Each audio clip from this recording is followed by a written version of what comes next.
Dahil nga po mga idol sa pagkakabigong muli ng binuong super team ni Kevin Durant sa Phoenix Suns sa dalawang magkasunod na season, marami nga po ang nagsasabi ng mga fans at maging mga analyst na lilipat na naman itong muli ng bagong kupunan. Maging si Durant, hindi na rin naman natutuwa pa sa ginagawa ng kanyang mga kakampi, kaya siya na nga ang humihingi ng pasensya sa kanyang mga fans sa kanilang pagkabigo. Isa pa, mukhang wala na rin naman ngang balak ang Phoenix Suns na panatilihin sina Kevin Durant, Devin Booker at Bradley Beal ng magkakasama, lalo pat lalampas na nga sila sa cap space. Well, alam naman ninyo na sa tuwing hindi nga po nagugustuhan ni Durant ang nangyayari sa kanyang team, siya na nga mismo ang kusang nagre-request ng trade para makalipat ng bagong kupunan na makakapagbigay sa kanya ng malaking oportunidad na makakuha ng kampyonato, katulad na lamang ng kanyang dating kupunan na Oklahoma City Thunder,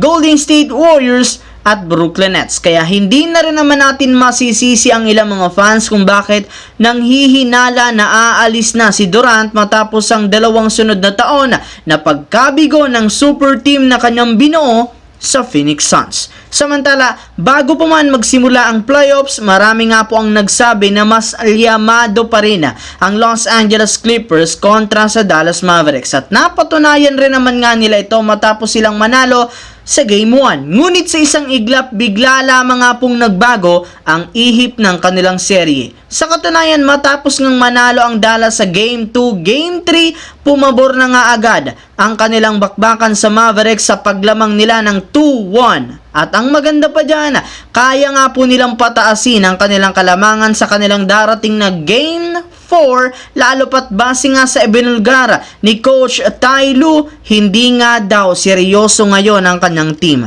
Ayon nga po sa kanyang naging pahayag sa media, wala nga po sa kondisyon ang katawan ni Kawhi Leonard matapos siyang hindi makapaglaro ng ilang linggo dahil sa injury. Plus, may iniinda pa rin naman nga itong hindi maganda sa kanyang tuhod na siyang naglilimita sa kanyang magalaw. Maliban dyan, sobra pa rin naman ang pag-struggle ni Paul George, kaya doble ang kanilang problema na siyang dahilan bakit hirap na hirap ang Clippers na ipakita ang 100% na lakas nila. Sa kabilang banda, kahit man napakahalaga para sa Los Angeles Lakers ang Game 4 ngayong araw laban sa Denver Nuggets at sobra silang nahihirapan na manalo sa kanilang serye, mas pinili para naman ang kanilang team na gamitin muli ang kasalukuyang starting lineup since wala rin naman nga dito ang kanilang problema. Pero ang pagkakaiba lamang, mas agresibo na nga ang Lakers pagdating sa pagtatala ng puntos, lalo na sina LeBron at Davis, since isang talo na lamang tuluyan na silang matatanggal. Ngunit kahit na naman nga pong gawin ng Lakers, meron talagang sagot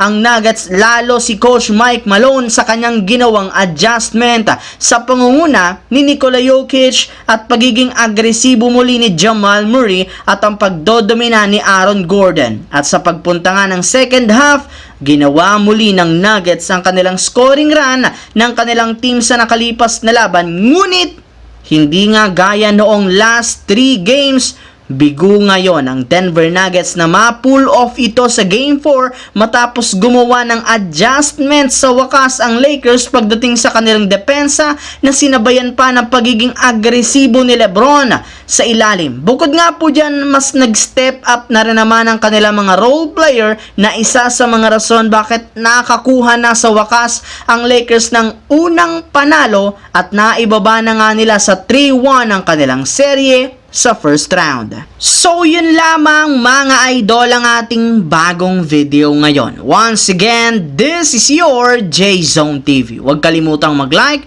mag-subscribe, pindutin na rin ang notification bell mga idol sa aking channel para lagi kayo maging updated sa mga nangyayari sa NBA playoffs. I-follow nyo na ang ating Facebook page, J-Zone TV. Thanks for watching mga idol.